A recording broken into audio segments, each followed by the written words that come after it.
जय श्री कृष्णा। राधे राधे। आपका दिन शुभ हो, मंगलमय हो, ऐसी मैं प्रभु से प्रार्थना करती हूँ। आज है वैशाख महीने की कृष्ण पक्ष की द्वितीया का दिन, साथ के साथ आज है शनिवार का दिन। आइए तो हम जानेंगे वैशाख महीने के महत्व का अध्याय श्रवण करते हैं, साथ ही पीपल सींचने की कथा भी हम सभी सुनेंगे। बस फ्रेंड्स, आपसे अनुरोध है कि वीडियो के अंत तक बने रहें। अगर आज किसी नए काम की शुरुआत करना चाहते हैं तो राहु काल के समय का त्याग करें, राहु काल का त्याग करें। आज 4 अप्रैल शनिवार के दिन राहु काल का अशुभ समय 9:25 से 10:57 के आसपास का रहने। आज स्वाति नक्षत्र है और साथ के साथ विशाखा नक्षत्र और हर्षण योग का निर्माण हो रहा है। अगर आप आज सभी सुंदर रूप में किसी नए कार्य की शुरुआत करना चाहते हैं तो अभिजीत मुहूर्त का चयन करें, जो कि 12:05 से 12:54 के आसपास अभिजीत मुहूर्त रहेगा। अमृत काल का जो समय रहेगा, जो सर्वश्रेष्ठ है, अमृत काल का समय रहेगा सुबह 10:58 से 1:53 के आसपास। समय बहुत ही ज्यादा श्रेष्ठ है, अच्छा है। इसके साथ के साथ आप बता दें, आज शुभ लाभ का चौघड़िया रहेगा सुबह 5:52 से 9:25 के आसपास है। इस समय किया गया कार्य बहुत ज्यादा लाभदायक होता है। तो प्रिय श्रोता जनों, तो ये था आज का पंचांग जो कि मैंने आपको बताया है।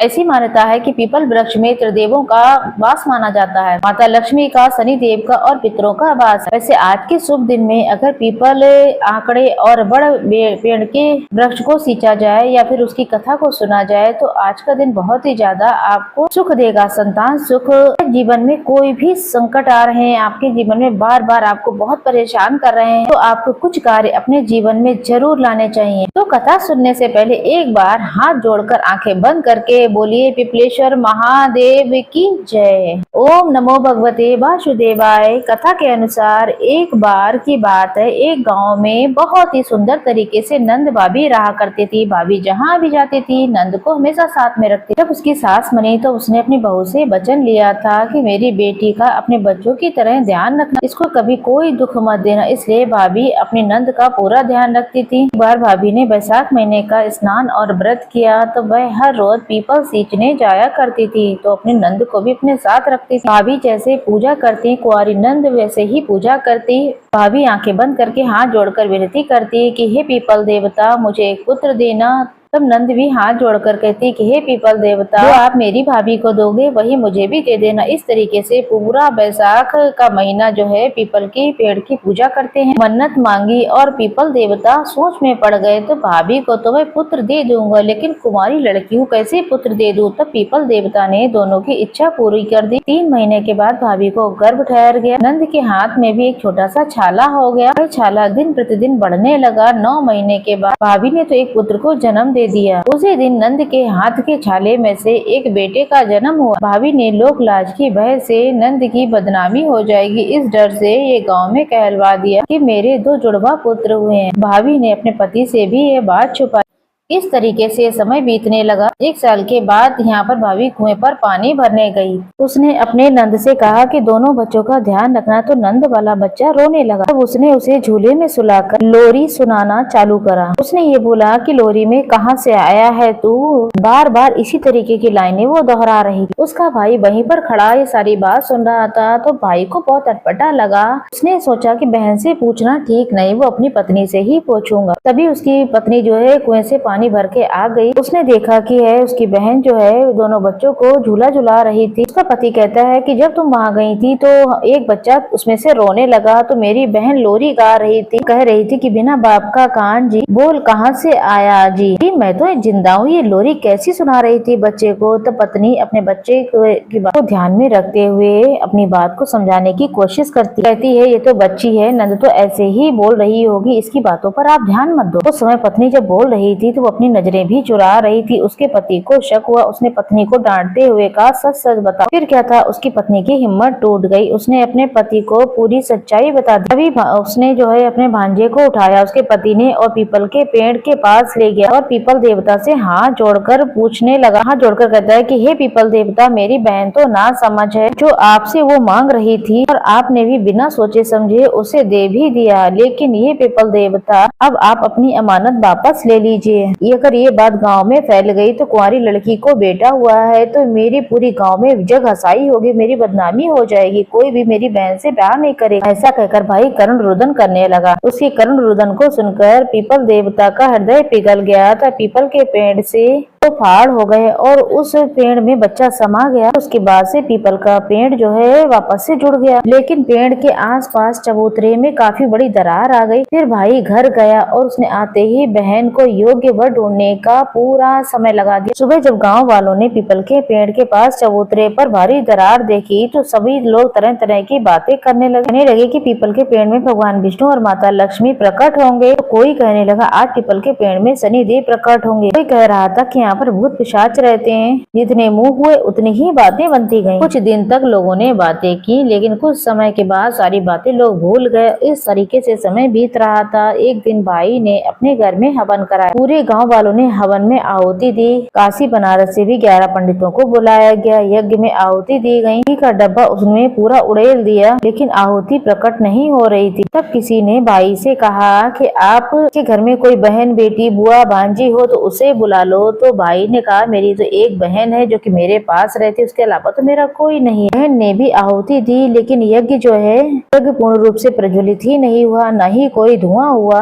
ज्योति ही प्रकट नहीं हो रही थी। तब गांव के सरपंच ने भाई से कहा कि पुत्र ये तो आपका बहुत बड़ा अपशगुन है। बहन ने भी आहुति दी, लेकिन यज्ञ में अग्नि फिर भी प्रज्वलित नहीं हुई, नहीं कोई धुआं हुआ, ज्योति ही प्रकट नहीं हो रही थी। तब गांव के सरपंच ने भाई से कहा कि पुत्र ये तो आपके लिए बहुत बड़ा अपशगुन है, किसी पंडित परमात्मा को बुलाना होगा, पूछना होगा। तब गांव के बाहर से एक महान वेद शास्त्रों के ज्ञाता पंडित जी को बुलाया गया। पूरी बात बताई गई। वो पंडित जी बहुत बड़े ज्ञानी थे, त्रैकालदर्शी थे, आगे पीछे की उन्हें सारी बातें आती। वो वर्तमान, भविष्य और भूतकाल के सभी बातें देख सकते थे। तब उन्होंने आंखें बंद की, थोड़ी देर ध्यान लगाया और सारी बात उन्हें पता लगी। तो पंडित जी ने कहा कि हे पुत्र, तुम अपने भांजे को लेकर आओ, तब तुम्हारा भांजा इस यज्ञ में आहुति देगा, तभी जोत आई। तब भाई ने कहा मेरा कोई भांजा नहीं है, मेरी बहन तो अभी तक कुंवारी है, भांजा कहाँ से आएगा। तब उसी पंडित जी ने कहा कि पीपल देवता ने तुम्हारी बहन को पुत्र दिया है, तुम उसी भांजे को लेकर आओ, तभी तुम्हारा यज्ञ पूर्ण माना जाएगा। सभी गाँव वाले भाई से कहने लगे। भाई ने भी पूरे गाँव को सच्चाई बताई। तब गांव वाले जो हैं भाई को समझाते हुए कहते हैं कि पुत्र इसमें शर्मिंदा होने की कोई बात नहीं है, पीपल देवता ने तुम्हारी बहन को पुत्र दिया, ऐसी किस्मत हर किसी को नहीं मिलती। सभी गांव वाले, सरपंच, पंडित जी, भाभी और नंद और उसका भाई ढोल नगाड़े के साथ पीपल देवता के गीत गाते हुए पीपल के पेड़ के पास पहुंचे। भाई ने पीपल देवता से अपनी गलती के लिए माफी मांगी और कहा कि हे पीपल देवता, मैंने बदनामी के डर से अपना भांजा आपको सौंप दिया था, लेकिन मैं आज खुद अपने भांजे को वापस लेने आया हूँ मान सम्मान के साथ। हे पीपल देवता, मुझे अपना भांजा वापस लौटा दीजिए। तब वहाँ आपस में सभी व्यक्ति बातें करने लगे। पीपल के 2 फाड़ हो गए, उसमें से एक भांजा बाहर निकला। फिर उसके बहन के आंचल से दूध जो है की धार जो है बेटे के मुख पर जा गिरी। तो पूरे गाँव वालों को यकीन हो गया यह इसी का पुत्र है। तब सभी ने खूब धूमधाम से गाजे बाजे बजाए और पीपल देवता के गीत गाते हुए पुत्र को घर लेकर आए। जैसे ही भांजे ने यज्ञ में आहुति, ज्वाला इतनी ऊंची उठी कि सभी लोग आश्चर्यचकित रह गए।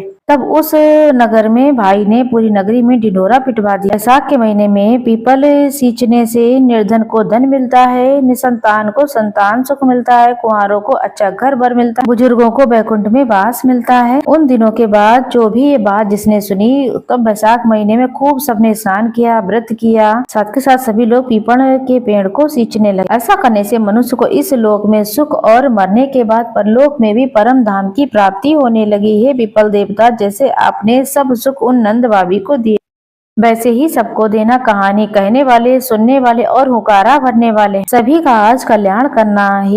हे प्रभु, तो प्रेम से बोलिए पीपल देवता की जय, भगवान विष्णु की जय, माता लक्ष्मी की जय। तो आइए आज शुरू करते हैं अपने तीसरे अध्याय का महत्व। कहा गया है कि जो मनुष्य बैसाख के महीने में ब्राह्मण को सुंदर रूप से चारपाई का दान करता है, उस पर सोए हुए ब्राह्मण को हवा करता है, तो संपूर्ण धर्मों के साधन से उसका शरीर निरोगी रहता है, वह योगियों से भी दुर्लभ मोक्ष को प्राप्त होता है। उसके पाप ऐसे ही जल जाते हैं जैसे अग्नि के स्पर्श से कपूर जल जाता कहा, उस पलंग पर ब्राह्मण के सोने से जीवन भर के जाने अनजाने में पाप जो भी किए होते वो नष्ट हो जाते हैं। वह व्यक्ति इस जन्म में सुखों को भोगता है, उसके कुल में वृद्धि होती है, यश और मान सम्मान मिलता है। इस वैशाख के महीने में ब्राह्मण को सुंदर तकिया दान करता है, उसके सभी पाप नष्ट हो जाते हैं। बिना उसके मनुष्य सुख पूर्वक नहीं सो सकता है। जो पृथ्वी का राज्य भोगता हुआ 7 जन्मों तक सुखी, धर्म परायण और विजयी होकर अपने 7 कुलों सहित मोक्ष को प्राप्त हो जाता है। जो वैशाख के महीने में चटाई या फिर आसन का दान करता है, वैसे जल में पड़ी हुई भीगती हुई नहीं है, वह जल से अलग रहती है। वैसे ही मनुष्य संसार के सभी धर्मों से अलग रहता है। चटाई तथा आसन दान करने वाला पुरुष आसन और सैया पर बैठकर सुख भोगता है। जो इस महीने में कुमकुम का दान करता है वो सार्वभौम राजा होता है। जो जल से भीगी हुई चंपा और कुशा का दान करता है वह सभी पापों से दूर होकर सर्व सुखी देवताओं की सहायता से मोक्ष को प्राप्त करता है। जो मेष संक्रांति में केतकी और मल्लिका का दान करता है, जो सुपारी सुगंधित द्रव्य का दान करता, नारियल का दान करता है, वह 7 जन्मों तक ब्राह्मण के घर में जन्म लेकर 7 कुलों सहित विष्णु पद को प्राप्त करता है। जो ब्राह्मण के विश्राम के लिए मंडप बना देता है, उसका अंततः फल बहुत ही सुंदर होता है। जो छाया मंडप बना करके बालू को गिरवाकर प्याऊ लगवाता है वह स्वर्ग का स्वामी होता है। जो रास्ते में बाग, तालाब, कुआं, बावड़ी, प्याऊ इत्यादि लगाता है तो मानो धर्म उसका पुत्र ही हो जाता है। उत्तम शास्त्र को सुना, तीर्थ यात्रा करना, जल दान, सत्संग,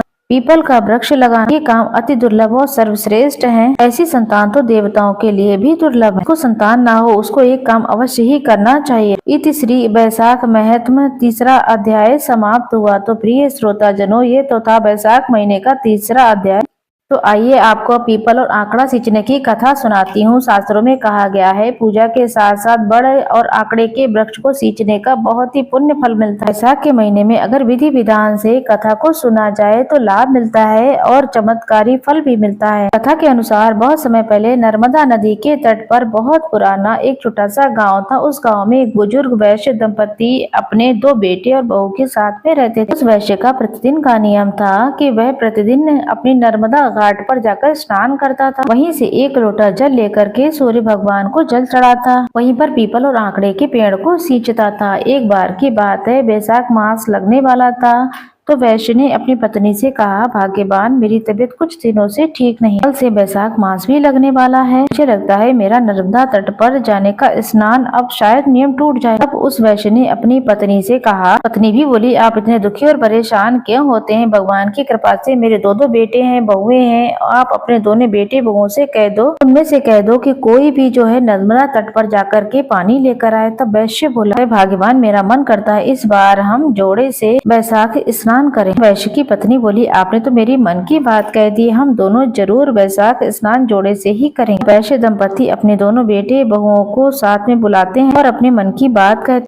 तब उसने अपने दोनों बेटे बहू को अपने पास में बुलाया, अपने मन की बात कही। तब बेटा बहू वो कहने लगे कि पिताजी, आपको तो पता है कि नौकरी के लिए मुझे दूसरे शहर जाकर के अप डाउन करना पड़ता है। सुबह 5 बजे निकल जाता हूँ घर से, मैं ये काम नहीं कर पाऊंगा। बड़ी बहू बोली, माँ, पिताजी, सुबह सुबह मुझे उठ करके इनका टिफिन बनाना होता है तो मैं भी नर्मदा के तट पर स्नान नहीं कर पाऊंगी, न ही पानी का लोटा लाकर आपको दे पाऊंगी। अगर 1 आध दिन की बात होती तो मैं कर भी लेती, लेकिन पूरे वैशाख महीने में मैं ये नियम नहीं निभा पाऊंगी, ये मेरे लिए कठिन हो जाएगा। तब उन्होंने छोटे बेटा बहू से बोला। तब उन्होंने कहा, पिताजी, आप चिंता न करें कि हम दोनों 1 घड़ा पानी नर्मदा नदी के तट का ला करके आपको दे देंगे, आप दोनों जरूर से स्नान करोगे। ऐसा कहकर बेटा बहू अपने अपने कमरे में चले गए। वैश्य का छोटा बेटा अपनी पत्नी से बोला, सुशीला, मेरे मन में एक विचार आया, हम दोनों नर्मदा के तट पर 1-1 घड़ा पानी माता और पिता के लिए लाएंगे, क्यों न हम भी वैशाख के महीने में जोड़े से स्नान कर ले। तब उसकी पत्नी ने कहा, आपने तो मेरे मन की बात कह दी है, हम दोनों भी वैशाख के महीने में स्नान करेंगे। तब दोनों ने अपने माता पिता से कहा, पिताजी, हम भी अब जोड़े से स्नान करेंगे वैशाख के महीने में। ये सुनकर वैश्य दंपति को बहुत प्रसन्नता हुई। अब दूसरे दिन सुबह 4 बजे ही वैश्य दंपति का छोटा बेटा बहू नर्मदा के घाट पर गए, स्नान किया।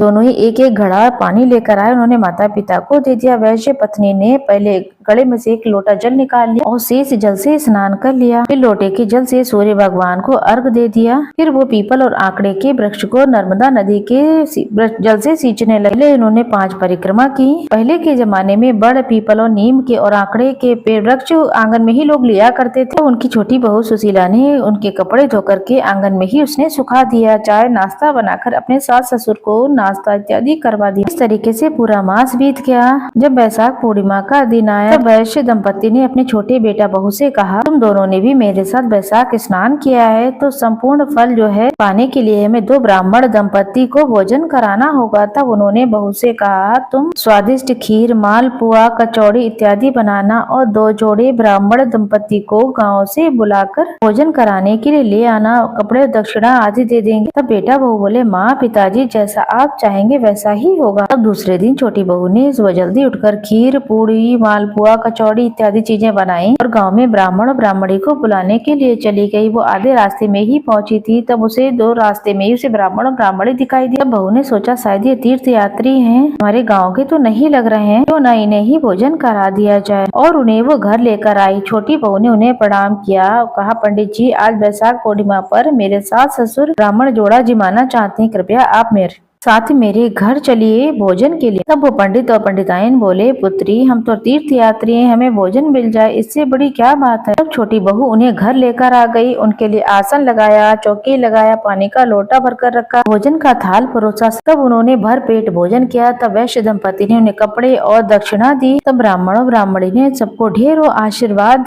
तब वैश्य दंपति ने कहा कि ब्राह्मण ब्राह्मणी के चरण धोने के लिए जल लेकर आओ। तब बेटा बहू अंदर से बर्तन और जल लेने चले गए। तब वैश्य दंपति जो है उनके चरण पोंछने के लिए गमछा लेने के लिए अंदर चले गए। पीछे से ब्राह्मण दंपति देखते हैं भगवान सीता, भगवान विष्णु जी, माता लक्ष्मी साक्षात स्वरूप में थे। वे ब्राह्मण और ब्राह्मणी का वेश लेकर वैश्य दंपति और उनके बेटे बहू को बैसाख स्नान और पीपल आंकड़े के वृक्ष को सींचने का संपूर्ण फल देने आए थे। उनके सत की रक्षा करने आए थे। तुरंत ही यहाँ पर जैसे ही वो लोग अंदर गए तब वो अंतर ध्यान हो गए। जैसे ही वैश्य दंपति और बेटा बहू उस जगह पर आए तो वो देखते हैं कि वहाँ पर तो कोई नहीं है। उन्हें ये देखकर बहुत ज्यादा आश्चर्य हुआ कि उनकी रसोई में अन्न धन के ढेर पड़े हुए हैं। जैसे ही वैश्य दंपति ने चौकी हटाई तो आश्चर्य हुआ जहाँ पर राम सीता बैठे हुए थे। भगवान राम के चरण धनुष चिन्ह पूर्ण रूप से अंकित थे। माता सीता जहाँ पर बैठी वहाँ पर सोने की मोहरें थाली भर रखी हुई थी। जहाँ पर भगवान विष्णु बैठे थे वहाँ पर चक्र का चिन्ह अंकित था। वहाँ पर माता लक्ष्मी बैठी थी। वहाँ पर हीरे, मोती, सोना, चांदी ढेरों आभूषण पड़े हुए थे। ये खबर पूरे गाँव में आग की तरह फैल गई। वैश्य दंपति के घर भगवान सीता, राम, भगवान विष्णु और माता लक्ष्मी अचानक प्रकट हुए हैं। वैश्य दंपति के घर लोगों के घर तांता लग गया।